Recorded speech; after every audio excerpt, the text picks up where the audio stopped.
کو آسانی فراہم ہو. ایک بار اور صلوات پڑھے محمد والے.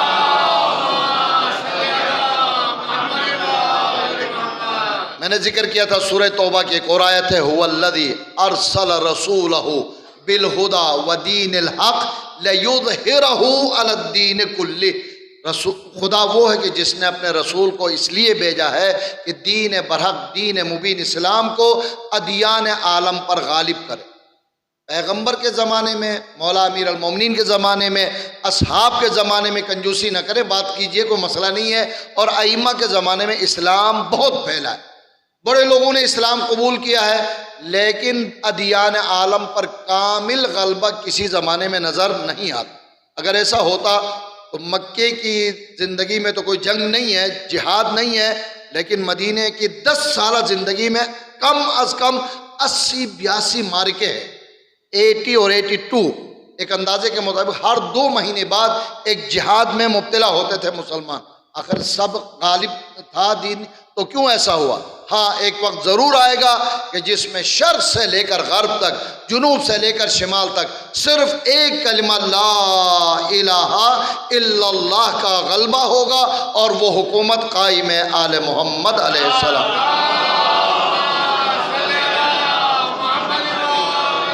سورہ قصص، سورہ انبیاء میں ان حقیقتوں کی طرف آیات میں اشارہ ہوا ہے. میں صرف عرض کروں آپ کی خدمت میں، وعد اللہ الذین آمنوا لیستخلفنہم فی الارض کما استخلف الذین من قبلہم ولیمکنن لہم دینہم الذی ارتضی لہم ولیبدلنہم من بعد خوفہم امنا یعبدوننی لا یشرکون بی شیئا. اس آخری جملے پر زور دینا ہے.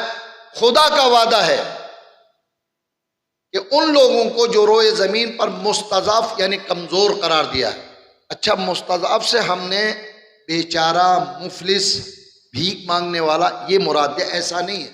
مستضعف، رہبر معظم نے بھی حال ہی میں اپنے ایک گفتگو کے دوران اس نقطے کی طرف تاکید کے ساتھ اشارہ فرمایا ہے.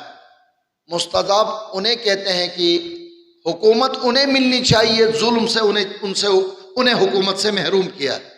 یہی ہوا نا امیر المومنین سے لے کر 11ویں امام تک، جیل میں رکھا، قید میں رکھا، مصیبت میں رکھا، ظلماً بادشاہ حد پر خود انہوں نے قبضہ کیا. کیا کروں، بات سے بات آتی ہے. جب 35 ہجری 18 ذی الحج کی تاریخ تھی، کیا خوبصورت موقع تھا. 18 ذی الحج مولا کی ولایت کے اعلان کا بھی دن ہے اور ظاہری حکومت کا بھی پہلا دن ہے. اسی وجہ سے وہ 18 ذی الحج سے بہت گھبراتے ہیں. وہ دن بھی ان کا ہے، یہ دن بھی ان کا، کیا کریں. مولا علی کے پاس آئے، ہم نے بڑی غلطی کی 3 خلافتوں کے اختتام کے بعد. آئیے مولا آپ ہم پر حکومت کریں، یہ حق آپ ہی کا تھا، ہم نے آپ پر ظلم کیا. مولا نے کہا جانے دیجئے. یہ وہ موقع جہاں پر امام نے فرمایا تھا تمہاری نگاہ میں حکومت کا کوئی مقام ہے تو ہوگا، لیکن میری نگاہ میں پھٹے ہوئے جوتے کے برابر بھی اس کی کوئی وقت و اہمیت نہیں ہے. لیکن جب لوگوں نے کہا ہم اتمام حجت کرتے ہیں، قیامت کے دن ہم رسول کے سامنے شکایت کریں گے، ہم نے امیر المومنین سے کہا، انہوں نے ہماری ہدایت نہیں کی. اچھا اب حجت کر رہے ہو. میں 12ویں امام سے منسلک ہونے کے لیے ایک جملے کی زحمت دے رہا ہوں. آئے، کہا میں توجہ کا طالب ہوں، کونوں میں، کھانچوں میں، سقیفوں میں چھپ کر بیعت لینے والا نہیں. یا تو غدیر خم کا میدان ہونا چاہیے یا نبی کی مسجد میں اجتماع ہونا چاہیے. اعلان ہوا، رسول کے بعد پہلی مرتبہ پورے مسلمان مدینے سے جمع ہوئے. عالم یہ تھا کہ جب علی آئے ہیں تو چلنے کا راستہ نہیں تھا، کندھوں پر ہاتھ رکھتے ہوئے منبر پر تشریف لائے. میں 12ویں حجت تک جانے کے لیے عرض کر رہا ہوں. رسمن، یہ جملہ سمجھ لیجئے گا، رسمن انہوں نے ادبن منبر کے زینے بنائے تھے، پہلا، دوسرا، تیسرا، چوتھا. ایک زینہ احتراماً رسول کے لیے معین کیا تھا کہ وہاں کوئی نہیں بیٹھے گا. باقی 3 زینے تینوں دوروں میں استعمال ہوتے رہے تھے، جس کو انہوں نے شیخین کی سیرت کے نام سے یاد کیا ہے. آج کیس بھی بن جاتا ہے. بچتے ہوئے ذرا بات عرض کر رہا ہوں، انشاءاللہ بات سمجھ میں آ رہی ہے. ایک بار مل کر صلوات پڑھے محمد. جب مولا امیر المومنین تشریف لائے، لوگوں نے سمجھا 3 زینے تو استعمال ہو گئے، چوتھا تو کسی کے لیے معین ہے، اب علی کہاں بیٹھیں گے. اب اردو زبان کے مطابق پہلے پہ قدم رکھا، دوسرے پہ قدم رکھا، آپ جو بھی سمجھے، تیسرے پہ قدم رکھا، اس جگہ پر جا کر بیٹھے جہاں رسول اکرم تشریف فرما۔ علی کی ظاہری خلافت سمجھ میں آئے گی تو 12ویں کی خلافت سمجھ میں آئے گی نا۔ مولانا بسم اللہ الرحمن الرحیم خطبہ شروع کیا۔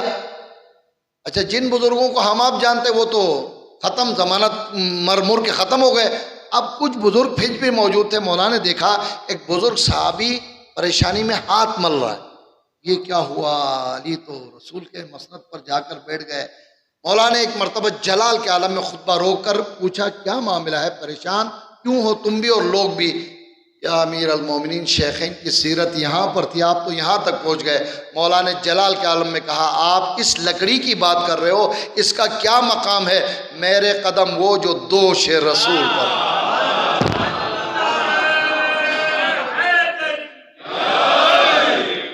لوگ جب یہ سنتے ہیں نا کہ یہ شیعہ پاگل ہو گئے ہیں، جب جذبات میں آتے ہیں تو یہ بھی خیال نہیں کرتے ہیں، انہیں نہیں معلوم رسول کے دوش مبارک پر جاء الحق وزہق الباطل ان الباطل کان زہوقا کی مہر، یہی مہر حضرت نرجس خاتون والدہ جناب امام مہدی علیہ السلام کی فرماتی ہے، جب میرا بچہ دنیا میں متولد ہوئے تو میں نے ان کے کندھے پر یہی مہر نبوت جاء الحق وزہق الباطل ان الباطل کان زہوقا کی مہر میں نے دیکھی۔ صلوات پڑھے محمد۔ اشارہ فتح مکہ کی طرف تھا، جب رسول اکرم نے سارے بت گرانے کا حکم دیا، کچھ تو گرائے گئے۔ قد آدم کے بعد کیسے ہاتھ پہنچے؟ اس زمانے میں آج کی طرح لفٹر تو نہیں تھا کہ بٹن دباؤ اوپر لے جائے اور آرام سے صفائی کر کے نیچے، ممکن نہیں تھا۔ تاریخ میں پہلے مولا امیر المومنین کے کندھے پر رسول نے قدم رکھنے کی کوشش کی۔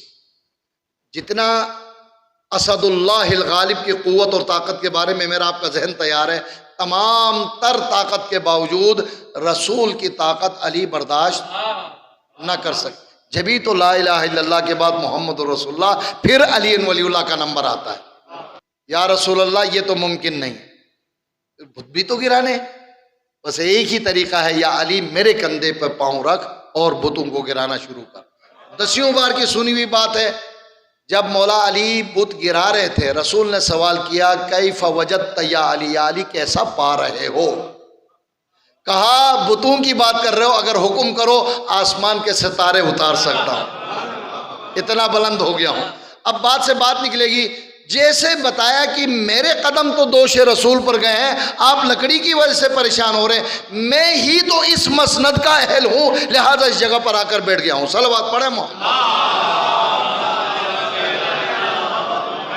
نا اہلوں کو تو نیچے ہی بیٹھنا چاہیے تھا، وہ نیچے بیٹھ گیا، اچھا کیا، اہل ادھر آ کے بیٹھے گا انشاءاللہ۔ امام علیہ السلام نے خطبے میں 2 جملے کہے، یہ نہج البلاغہ کا خطبہ ہے، درمیان سے 2 جملے لے رہا ہوں۔ فرماتے ہیں کہ لوگو، تم نے امیر المؤمنین کے خلافت کا اعتراف کیا ہے، 2 کاموں کے لیے تیار ہو جاؤ۔ اگر ناجائز طریقے سے بیت المال سے کسی نے کسی عورت کو مہر دے کر کسی عورت کے ساتھ عقد یعنی نکاح کیا ہے، دونوں میاں بیوی میں جدا کروں گا اور بیت المال کی مہر واپس بیت المال میں جمع کروں گا۔